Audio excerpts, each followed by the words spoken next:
मैंने तो बस एक बार उसका पिछवाड़ा छू लिया था और मुझे दुनिया की सबसे पागल जेल में भेज दिया गया, क्योंकि इस जगह में एक सुपर जहरीला राजा था जो अपने एक इशारे से अमेरिका को मिटा सकता था, और एक काले कपड़ों वाला तलवार सम्राट था जो एक बार में जापान को गिरा सकता था। यहाँ एक सुपर हैकर भी था जो पूरी दुनिया के इंटरनेट को नियंत्रित करता था। यहाँ कुल 18 खूंखार अपराधी अपनी रिटायरमेंट बिता रहे थे। यहाँ तक कि इस जेल की नींव भी परमाणु बमों से बनाई गई थी, और न जाने कैसे मेरी जैसी एक मामूली हस्ती को यहाँ रहने का सम्मान मिल गया। ये सब उस नंगे पैरों वाली लड़की की वजह से हुआ जिसने मुझे जेल में तड़पाने के लिए अपनी सारी जान पहचान लगा दी थी। पर मैंने सोचा न था कि जेल के ये 18 अपराधी मुझे सताने के बजाय बहुत सम्मान देंगे। वे नहीं चाहते थे कि उनकी कला खत्म हो जाए, इसलिए मैं उनका शिष्य बन गया। कुछ साल बीत गए और मैंने उनका सारा हुनर सीख लिया। मैं और भी मजबूत बन गया था। ये मो, तुम्हारी सजा पूरी हो गई है, आज तुम जेल से जा सकते हो, एक जेलर ने मुझ पर चिल्लाकर कहा। मैंने अपनी आंखें खोली, अपने गुरुओं की ओर देखा और गहराई से झुककर प्रणाम किया। गुरुओं, आपका शिष्य सबसे पहले जा रहा है। मेरे गुरु ने मेरी ओर देखा।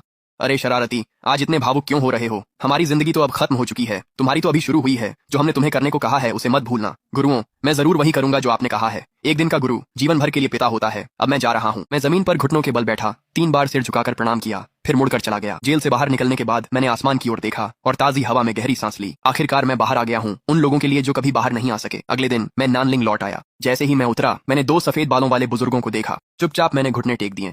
माँ, पापा, मेरी गलती थी, आपको परेशान किया। माँ ने रोते हुए मुझे उठा लिया। तुम्हारा सही सलामत आना ही काफी है।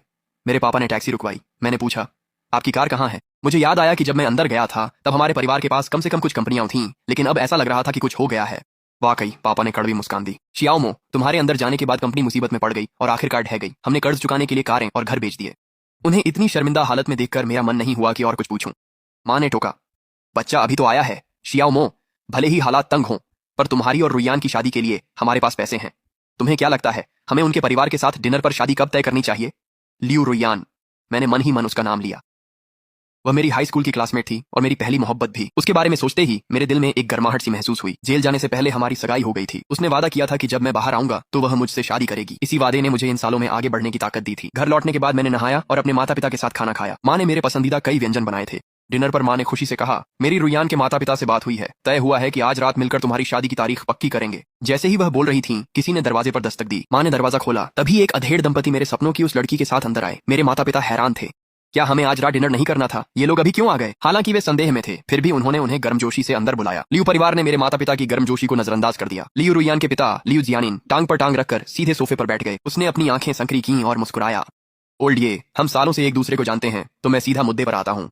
मेरे पापा का चेहरा तुरंत सख्त हो गया। आखिरकार वे कभी कोई अहम शख्सियत थे और अब भी लोगों को पढ़ना जानते थे। लियू जियानिन ने घमंड से कहा, मेरी बेटी अब हुआयाओ ग्रुप में डिपार्टमेंट मैनेजर है, साल में लाखों कमाती है। तुम्हारा बेटा तो बस एक पूर्व अपराधी है। क्या तुम्हें सच में लगता है कि वह मेरी बेटी के लायक है? मैं आज यहाँ यही बताने आया हूँ कि अगर वह मेरी बेटी से शादी करना चाहता है तो वह बस सपना देखता रहे। मिसेज लियू ने तंज कसते हुए कहा, बिल्कुल सही, मेंढक हंस का मांस खाना चाहता है, सपना ही देखता रहे। ये सुनकर मेरे माता पिता सन्न रह गए। उन्हें अंदाजा था कि लियू परिवार कोई परेशानी खड़ी कर सकता है, लेकिन उन्होंने कभी नहीं सोचा था कि वे खुद आकर सब कुछ बर्बाद कर देंगे। मैंने शांतिपूर्वक लियू रुयान की ओर देखा। क्या यही तुम भी चाहती हो? लियू रुयान ने होंठ सिकोड़ लिए। ये मो, स्कूल में तुम अमीर थे और मैं गरीब। जाहिर है मैं तुम्हारे पीछे भागती थी, पर अब तुम्हारा परिवार दिवालिया है और तुम जेल काट चुके हो। क्या तुम मेरे लायक हो? तभी शराब में धुत एक सूट वाला आदमी आया। लियू रुयान ने उसका हाथ थाम लिया। ये मो, सच जान लो, ये मेरा बॉयफ्रेंड है, हुआयाओ का वाइस प्रेसिडेंट। ये लाखों कमाता है, सिर्फ ऐसा आदमी ही मेरे लायक है और मैं इसके बच्चे की माँ बनने वाली हूँ। ये सुनकर तो मेरा खून ही खौल उठा। मैंने उसकी ऐसी गद्दारी की कभी उम्मीद नहीं की थी और वो इतनी बेशर्मी से मेरे माता पिता के सामने ये सब कर रही थी। सूट पहने उस आदमी ने हिकारत से कहा, तुम एक अपराधी हो, तुम्हें देखना भी मेरी आंखों को गंदा कर देता है। कितनी बदकिस्मती है। मैंने लियू रुयान के घमंडी चेहरे की ओर देखा और ठाका मार दिया। लियू रुयान, तुम्हें खुद को काबिल कहने की हिम्मत कैसे हुई? जब तुम्हारे माता पिता बुरे हाल में थे, क्या भूल गए कि वो मेरे सामने घुटनों के बल गिड़गिड़ाए थे? मैं जेल क्यों गया था? क्या तुम्हें सच नहीं पता? सब कहते हैं कि मैंने गाड़ी चलाकर उस लड़की की टांगें तोड़ी थीं, लेकिन उस दिन गाड़ी तुम्हारे पिता चला रहे थे। मेरे माता पिता हैरान रह गए। शियाओमो, तुमने क्या कहा? मैंने अपराध बोध के साथ उनकी ओर देखा। माँ, पापा, मैं अंधा था। मैंने खुद को 10 साल के लिए जेल भिजवा दिया और हमारे परिवार को दिवालिया करवा दिया। ये सुनकर लियू रुयान ने ठंडी सांस ली।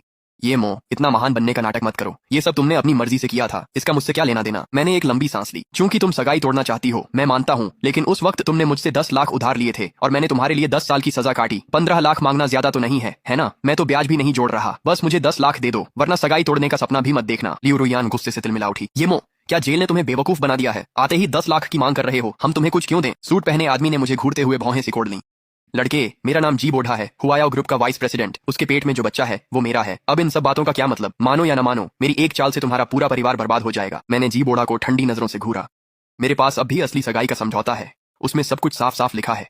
तुम उसके साथ भागना चाहते हो? ऐसा कभी नहीं होगा। क्यों ना मैं उस समझौते की 100 कॉपियां बनवाकर हुआयाओ के ऑफिस के बाहर पर्चे बांट दूं। एक डिपार्टमेंट मैनेजर की सगाई और ग्रुप के वाइस प्रेसिडेंट के साथ उसका चक्कर, क्या ये मसालेदार खबर नहीं है? मेरी बात सुनकर जी बूढ़ा और लियू परिवार तुरंत बेचैन हो गए। यह कदम बहुत बेरहम था और हुआयाओ को अपनी सार्वजनिक छवि की सबसे ज्यादा परवाह थी। अगर यह बात बाहर निकल गई तो उन दोनों की नौकरी पक्की तौर पर चली जाएगी। जी बूढ़ा ने दांत भींचे और मुझे घूरा। लड़के, तू तो बड़ा ही खतरनाक निकला। यह कहकर उसने लियू रुयान को खींचकर वहां से ले गया। जाते जाते भी उसने मुड़कर मुझे धमकाया। तुझे पता नहीं तूने किससे पंगा लिया है। मैं इसका बदला तेरे और तेरे माता पिता से जरूर लूंगा। मैंने हंसकर कहा, तुम्हें भी यही कहता हूं। देखते हैं जब तुम घुटनों पर आकर माफी मांगोगे तब भी क्या यही तेवर रहेंगे। जाते जाते लियू रुयान के माता पिता चिल्लाए, तुम मेरे दामाद का बचाव कैसे कर सकते हो? बूढ़े, अब तेरा पूरा परिवार मुसीबत के लिए तैयार रहे। कौन सोच सकता था कि लियू रुयान का परिवार ऐसा कुछ करेगा। जो माहौल पहले खुशहाल था वह पल भर में ही गहरा और उदास हो गया। मेरे माता पिता ने एक दूसरे की ओर देखा, फिर दोनों मेरी तरफ मुड़ गए। बेटा चिंता मत कर, अच्छा हुआ कि तूने लियू रुयान का असली चेहरा जल्दी देख लिया। पापा ने मुझे दिलासा दिया। मुझे यकीन है मेरा बेटा उस जी बोड़ा से जरूर बेहतर होगा। यह सुनकर मेरे दिल की गांठ आखिरकार खुल गई। पापा, आप अति आत्मविश्वासी हैं। आपके बेटे के पास सिर्फ हाई स्कूल की डिग्री और आपराधिक रिकॉर्ड है। पापा हकलाते हुए बोले, देखो अभी भी कुछ बातें हैं जो मैंने तुझसे नहीं बताई हैं। पापा को इस तरह हिचकिचाते देख मेरा दिल बैठ गया। पापा, कहीं आप कोई लाइलाज बीमारी तो नहीं छुपा रहे? पापा एक पल के लिए ठिठक गए, फिर मम्मी ने मुझे सिर पर थप्पड़ मार दिया। नालायक, तेरे पापा बिल्कुल ठीक ठाक हैं। मैंने पूछा, आप इतने हताश क्यों लग रहे थे? पापा ने मम्मी को देख सांस ली। मेरा मतलब था कि दिवालिया होने के बाद भी हम गुजारा कर लेंगे। मैंने राहत की सांस ली। आपने तो डरा ही दिया। मुझे लगा जैसे आसमान ही टूट पड़ा हो।